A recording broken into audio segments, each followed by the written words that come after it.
Anak nangis waktu nak tidur bawah buaian, letak kacip, letak gunting bawah buaian. Haram. Tak cukup letak bawah buaian, bawah katil, bawah tilam dan sebagainya. Kononnya setan takut dengan besi. Saya pengamal perubatan Islam di bawah Darussalam, Ustaz Ismail Kamus, Darul Syifa Harundin. Selama 12-13 tahun kita duduk mengaji bab perubatan, tak pernah jumpa setan takut dengan besi. Dalam hadis Nabi kata, setan takut dengan orang yang beriman dan orang yang menyebut a'udzubillahi minasyaitonirrajim. Itu aja. Dengan besi dia tak pernah takut. Okey, itu jangan percaya. Ada lagi orang percaya perkara yang khurafat lah. Khurafat. Malam tadi kita sebut apa berkenaan dengan orang yang mengandung buat lenggang perut. Pun sama juga. Ambil bila cukup, saya rasa tak pastilah dia ketika umur perut tu 8 bulan ke dan sebagainya, ya, bubuh minyak atas perut, kemudian ambil buah kelapa letak atas perut. Kalau buah kelapa tu golek belah kanan, insya-Allah dapat anak jantan. Kalau buah kelapa golek belah kiri, insya-Allah dapat anak perempuan. Kalau buah kelapa tak golek, insya-Allah dapat anak pondan. Itu je lah. Apa yang karut-mengarut sangat, pergi je buat ultrasound. RM25 aja dah tahu dah anak lelaki maupun anak perempuan. Tak payahlah susah-susah sangat. Esok dapat anak lagi bahaya. Ini masalah asas ni, akidah. Jangan cerita bab solat. Bab solat nanti kita sambung sampai esok subuh. Itu ya. Baru yang ni saja. Lahir je anak, bawa balik anak daripada hospital, ada pula dekat anak tu uri, tilam empuk bagi bayi itu. Sebab tu untung kita duduk dalam perut mak, dalam jagaan Allah Ta'ala. Allah jaga secara total. Mana pernah kita dengar bayi dalam perut batuk? Tak ada. Ada bayi dalam perut sakit demam, kanser ke apa, tak adanya. Duduk tenang, maknya makan aiskrim, sejuk sikit dia. Maknya makan cili api, pedas sikit dia. Keluar je, nangis dia. Kenapa? Sebab Allah serah dalam jagaan manusia. Jagaan manusia, buat nestem pun lambat, tukar pampers pun lambat, nangislah dia. Tapi dalam jagaan Allah sempurna. Itu yang kita nak lekatkan diri kita dengan Allah Subhanahu Wa Taala. Jangan ambil uri pergi basuh dengan nilai-nilai kemelayuan. Sebab dalam hadis tak pernah ada petunjuk, uri kena basuh begini. Ada, kalau nak basuh juga basuhlah. Kalau tak mau basuh, bawa balik dan tanam, selesai. Habis. Tak payah balut dengan kain kuning, kain putih dan sebagainya. Tak perlu semua tak perlu. Jangan basuh guna kepercayaan Melayu. Garam, limau, asam keping, asam jawa. Sampai saya sendiri tertanya-tanya tu. Ni nak basuh uri ke nak buat masak asam uri ni? Mau nak menumis ke? Agama tak suruh sedemikian. Ya. Jadi benda ini jadi kepercayaan. Akhirnya tanam uri pula, letak pensel stabilo. Dia kalau dulu anak perempuan tanam uri letak jarum. Harap-harap anaknya besar pandai menjahit. Anak lelaki letak paku. Harap-harap anaknya jadi tukang kayu. Kita yang moden sikit letak package alat tulis stabilo. Harap-harap anaknya pandai menulis. Ya. Tak ada kesan. Melainkan itulah akan jatuh syirik terus. Bila kita percaya kepada benda sedemikian. Kita tinggalkan kekuasaan Allah dan kita timbulkan kekuasaan lain. Bayangkan dengan pensel pun kita kena tipu. Itu punya teruknya kita, ilmu tak ada. Kalaulah benar benda yang tu elok, jangan tanam pensel. Beli satu Samsung, handphone Samsung, tanam. Sebelum tanam, download dulu 30 juzuk Quran. Download dulu Sahih Bukhari, Sahih Muslim. Moga-moga anak cucu kita pandai hafaz Quran dan hafaz hadis. Tapi dah, itu khurafat. Percaya pula tu, kalau anak perempuan uri jangan tanam belakang rumah, nanti lambat jodoh. Tanam depan rumah. Depan rumah pun kalau tanam, dah dalam tanah, orang tak nampaknya, lambat juga jodohnya. Tak payah risau. Saya tanam belakang rumah, tapi laku. 19 dah orang tanya, 18 dah orang tanya, tengah belajar lagi. Ya, kita bukan tanya orang, orang tanya kita. Yang lain itu serah pada Allah Ta'ala. Tapi bila mana keyakinan dan kepercayaan kita sudah bercabang-cabang, tidak menjadi satu kepada Allah Ta'ala, tidak menjadi Qul huwallahu ahad, tak jadi. Dia bercabang. Dia jadi campur aduk. Dia jadi rojak dan pasembu. Dia jadi ABC, campur aduk dan sebagainya. Akhirnya, macam mana nak jatuh kasih pada Allah? Jauh kasih pada Nabi, jauh kasih pada diri sendiri. Makin hari, makin campak diri kita dalam neraka, tapi tak perasan. Ini sangat-sangat bahaya.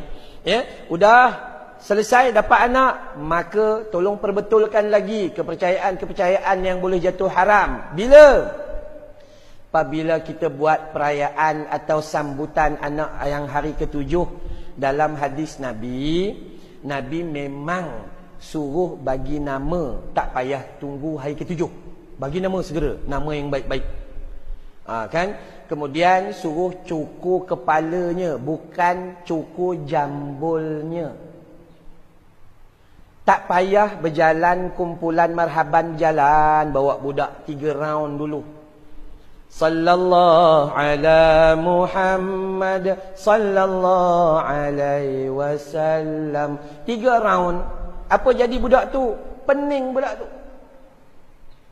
Siapa yang gunting, lantik seorang aja. Tok Imam, mai Tok Imam tolong gunting sikit. Pesan kepada ayah dia, nanti bawa pergi kedai gunting. Cukur sampai habis. Kenapa? Sebab Nabi bersabda dalam beberapa hadis yang sangat sahih, rambut bayi di dalam perut, bila keluar, bawa penyakit kepada bayi tersebut. Buang semua, lelaki maupun perempuan. Ustaz, sayangnya kenapa? Ada Ramos Jeffrey Dean. Jangan, buang semua sekali. Ya, buang semua sekali. Jangan tinggal walaupun satu urat. Nah, tapi sayang, kita gunting macam mana? Seorang aja gunting, doa sikit, apa-apa doa pun boleh. Gunting. Lepas tu orang lain tak payah gunting. Jangan pusing. Ini gunting, itu gunting, ini gunting, itu gunting, ini gunting. Sampai kat tu ada pakcik umur 77 gunting cok kena kepala. Tak perlu. Dan tolong jangan bawa buah kelapa. Potong buah kelapa, zat. Pas gunting bubuh dalam, pas gunting bubuh dalam. Tak perlu. Itu ada sifat kehinduan. Biar mereka yang buat, kita jangan buat. Itu kena bagi faham. Panggil orang, jamu makan, sedekah. Itu okeylah, tak adalah masalah. Bagi nama yang baik-baik. Apa nama yang baik-baik? Dalam hadis riwayat Al-Imam Bukhari, Sahih Muslim ada, dan banyak-banyak hadis. Nabi kata, dua nama yang paling disayangi Allah Subhanahu wa taala adalah Abdullah wa Abdur Rahman. Abdullah dan Abdur Rahman. Itu. Tapi bukanlah nama lain tak baik. Nama Amran baik, makmur.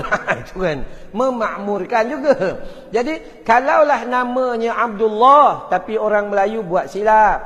Kenapa? Orang Melayu panggil Dul. Namanya hebat, hamba kepada Allah. Dul, belum tak tahu apa maksudnya. Paling tidak lah atau dola. Abdur Rahman panggil Seman atau Man. Perempuan Hidayah, kan cantik. Hidayah kena kata apa? Amin, hidayah masuk. Amin, hidayah masuk. Ini kita tak panggil Hidayah. Daya sabun. Daya kan brand sabun. Apa nak buat? Kenapa jadi sedemikian? Sebab kita tak ada ilmu. Beri nama yang baik-baik, insya-Allah. Lain-lain tak payah susah hati. Itu ajaran. Jangan percaya benda yang khurafat. Oh, orang hafaz Quran, jangan lalu bawah ampaian, nanti hafazannya hilang. Apa kena-mena hafaz Quran dengan ampaian? Orang tua-tua tak bagi lalu, takut tersangkut batang leher. Itu aja, sebab benda tu tak nampak. Jangan letak kepercayaan karut-marut. Ini ya, tugas pertama kita yang itu. Nabi diturunkan, cuba cek dalam surah An-Nahl ayat 36, sama juga. Allah perintah, kami turunkan para rasul dan para nabi an ya'budullaha wajtanibut taghut. untuk kita mengabdikan diri pada Allah. Tugas Nabi bawa kita supaya mengabdikan diri pada Allah dan menjauhi syaitan atau kejahatan, taghut.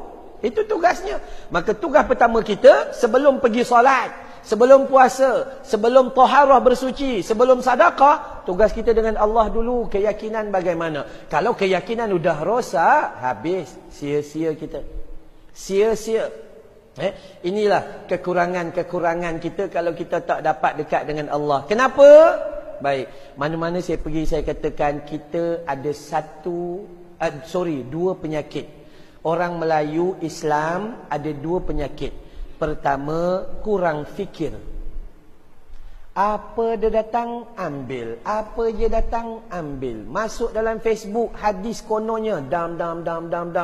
Semua petik. Belum baca, dah share dengan orang. Sedangkan rupa-rupanya hadis itu hadis yang palsu. Nabi kata apa? Man kadzaba alayya muta'ammidan falyatabawwa maq'adahu minan nar. Siapa-siapa berbohong guna nama aku, kata Nabi, tak sama dengan nama orang lain. Yakni mereka menggunakan nama Nabi, iaitu hadis palsu. Siap tempat duduk mereka dalam api neraka Jahannam. Sebab tu jangan. Kalau kita tak reti kawan hantar hadis, jangan. Kita hari bulan Ramadan je cukup bulan Ramadan. Bulan Ramadan hadis paling famous sekali. Malam pertama salat tarawih, pahalanya begini. Itu paling famous. Malam kedua salat tarawih, pahalanya sekian-sekian. Malam keempat salat tarawih, kita dimasukkan ke dalam syurga. Kalau macam tu malam kelima tak payah pergi, dah masuk syurga. Yang tu bukan hadis. Itu Israiliyat. Itu pembohongan yang dilakukan oleh orang yang benci pada Islam. Ya, jangan percaya. Sebab tu kita kena mengaji lebih berhati-hati. Ada masalah apa? Kurang fikir, dan satu lagi kurang zikir. Kurang zikir. Kita tak mau cari hujah. Buka Quran, tengok Allah, rupa-rupanya cerita yang kita nak cari itu ada dalam Quran 1500 tahun dulu dah. Tapi mandangkan kita baca Quran tak faham. Dia tak jadi apa? Saya pergi mana-mana saya peringat. Kita tuan-tuan ngaji Quran, bukannya faham. Ngaji ni bubuh dua tangan, lekat ni, naik urat ni, muka merah. Dapat Johan ni 6-7 kali dah. Tapi apa yang dia baca tak Johan-Johan juga. Dia tak faham. Baca surah Yasin ni tak payah kira lah, ratusan kali dah. Azan ke? Atau terus? Okey. Jadi baca surah Yasin lah contohnya. Al-yawma nakhtimu ala afwahihim wa tukallimuna aydihim wa tashhadu arjuluhum bima kanu yaksibun. Ayat 65 daripada surah Yasin. Tanya mana ada faham. Sedangkan orang yang baca Yasin ni makin hari dia semakin dekat pada Allah. Allah kata di negeri akhirat nanti mulut kamu akan dikunci rapat. Tak boleh bohong dah waktu tu. Wa tukallimuna aydihim, yang akan berkata-kata di hadapan Allah adalah dua tangan kita. Wa tashhadu arjuluhum, yang jadi saksi adalah dua kaki kita. Ini dak. Baca Quran, baca, lepas baca Quran ngutuk orang. Lepas baca Quran, tangan buat yang bukan-bukan, kaki bawa diri kita pergi tempat yang bukan-bukan. Ini bahaya. Baca Quran, ayat tentang neraka pun bukan main punya lagu panjang. Kenapa? Sebab tu bila orang yang belajar tarannum bersama dengan belajar tafsir, dia akan dapat. Kalau tarannum saja dia tak dapat. Kalau tarannum saja dia tahu buh lagu je. Contoh, ayat awal yang kita biasa baca dalam surah Al-Baqarah. Khatamallahu ala qulubihim wa ala sam'ihim wa ala absarihim ghishawa. Di hujung ayat tu kata walahum adzabun azim. Atas mereka siksa yang sangat pedih. Tapi orang Melayu baca walahum adzabun azim. Seronok kena siksa. Cuba buka hadis Nabi. Nabi baca ketika ayat-ayat jannah dilenggokkan, dipanjangkan, dimerdukan. Tapi sampai pada ayat-ayat siksaan, ayat-ayat neraka dibaca dengan suara yang keras dan lantang. walahum adabun azim. Udah keras. Qul ya ayyuhal kafirun. Ini dapat kat kita. Qul ya ayyuhal kafirun. Seronok sebut kafir. Nampak pelik tak? Memang pelik lah sebab tak faham. Ya, ini rugi tak? Rugi. Sebab tu dasar kepada diri kita, kita kena kuat fikir dan kuat zikir, yakni faham akan apa yang kita buat. Hari ni kita duduk sini nak ingatkan baginda Rasul SAW, seperti kata ustaz tadi. Memang betul sebahagian daripada pandangan mengatakan ini bid'atun dhalalah, menyambut Maulid Rasul bid'atun dhalalah, bid'ah yang sesat. Sebab Nabi tak pernah sambut, para sahabat tak pernah sambut, hatta 4 mazhab termasuk Imam Syafi'i pun tak pernah sambut. Cuma ulama kata daripada tak ingat langsung, paling tidak dapatlah ingat setahun sekali. Mungkin dengan sesekali ingat itu membawa kita ingat terus kepada baginda Rasul SAW. Cuma kita kena cek lah. Aku dah sambut 50 tahun, tak ingat-ingat juga. There's something wrong somewhere. Ada sesuatu yang tak kena. Ya? Jadi kita kena cek. Cek kat mana? Cek kedudukan kita sama ada faham ke tidak. Saya selalu sebut kat mana-mana pergi. Hindustan dengan Quran. Dua-dua kita tak faham.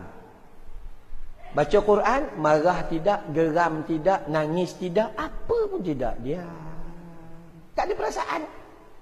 Sadaqallahul azim. Habis. Dia kata sadaqallahul azim, umur dah 78, dia pun tak tahu apa itu sadaqallahul azim. Maha benarlah kata-kata Allah yang maha tinggi, dia pun tak tahu apa maksud itu. Dia tak tahu. Bayangkan. Tapi heran pula, cerita Hindustan bukan umur 78, umur 8 tahun pun tengok nangis. Kenapa jadi gitu? Ini yang sangat-sangat bahaya. Syaitan jahat. Syaitan bila dia masuk dalam amalan baik, dia pusing amalan baik menjadi tak dapat apa-apa, malah dapat kemurkaan Allah. Ada orang qari dan qari'ah mati dan masuk neraka Jahannam. Hadis riwayat Imam Muslim. Ada orang sedekah siang malam pagi petang di dunia, buat masjid, buat segala macam, tapi masuk neraka Jahannam. Ada orang syuhada, mati syahid, tapi masuk neraka Jahannam. Hadis sahih riwayat Imam Muslim. Kita tak nak jadi gitu. Siapa bawa dia? Syaitan. Dia buat baik, tapi rupa-rupanya kebaikan menjadi laknat kepada dia. Al-Quran boleh jadi rahmat dan boleh jadi laknat kepada kita. Ni kenapa? Syaitan. Hati-hati dengan syaitan. Syaitan bila kita ngaji Quran, dia masuk, kau baca bagi kuat sikit, bagi sedap sikit, tambah lagi 2 lagu. Orang tengah puji tu, sedap suara awak. Habis. Kita baca bukan mencari mardatillah, tapi kita cari redha manusia. Tadi dah buat dah bayati. Masuk lagi lagu sabar. Masuk lagu lagi syekar. Masuk last kali setan masuk lagu apa? Nahwan, tak ketahuan. Habis. Rosak. Baca Quran, baik tutuplah Quran. Kenapa? Banyakkan istighfar, minta ampun dulu sebab ada benda yang tak betul. Baca Quran tak rasa apa-apa, kenapa tengok cerita Hindustan boleh nangis? Ini persoalan dia. Setan masuk dalam kita ketika menonton cerita Hindustan. Dia kata cerita ni sedih, hayatilah itu. Fahamilah. Itu sebab tu saya selalu bagi tahu kepada kita kena faham. Tuan-tuan, saya mana-mana saya pergi, saya bagi tahu filem Bobby. Filem Bobby. Ada tajuk lagu filem Bobby, Eke Kamre Me Bandaho. Kita terkunci dalam sebuah kamar. Orang Melayu tengok nangis, terutama orang kampung saya di Kedah, orang utara ni lagi hebat dengan Hindustan. Tak dapat tengok Rajesh Khanna, MGR pun jadilah. Sanggup jalan 5 km, bayar 5 sen tahun 70-an untuk tengok wayang pacak. Balik kejap lagi 5 km lagi. Lalu tepi masjid pun tak singgah. Masjid gelap gelita. Kenapa? Takut bukan mata buta, bukan telinga pekak, tapi hati kita yang pekak lagi tuli. Akhirnya kita tengok cerita Hindustan, sepatutnya kita tak rasa apa-apa, tapi kita sedih. Nangis terutama orang perempuan. Duduk tu baru start 20 minit, sek bunyi. Kita tanya yang faham ke? Mana ada faham?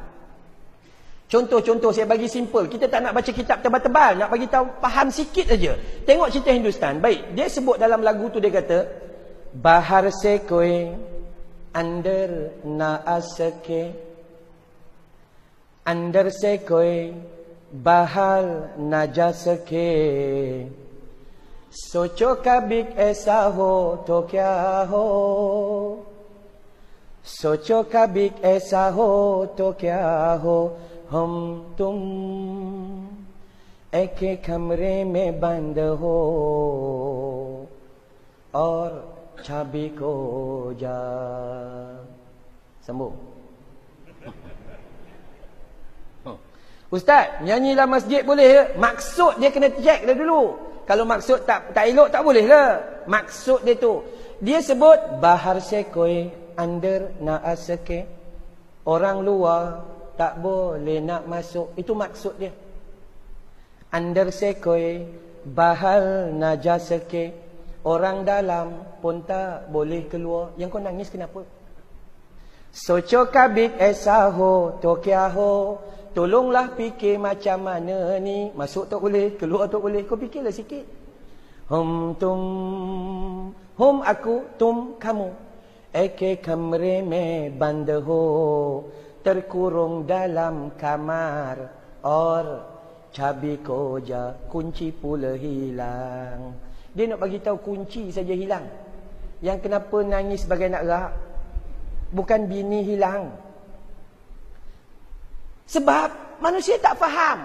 Syaitan masuk. Syaitan masuk. Manusia yang tak ada ilmu, syaitan belenggu dia dan syaitan bawa kepada kelalaian, lara. Ini yang bahayanya.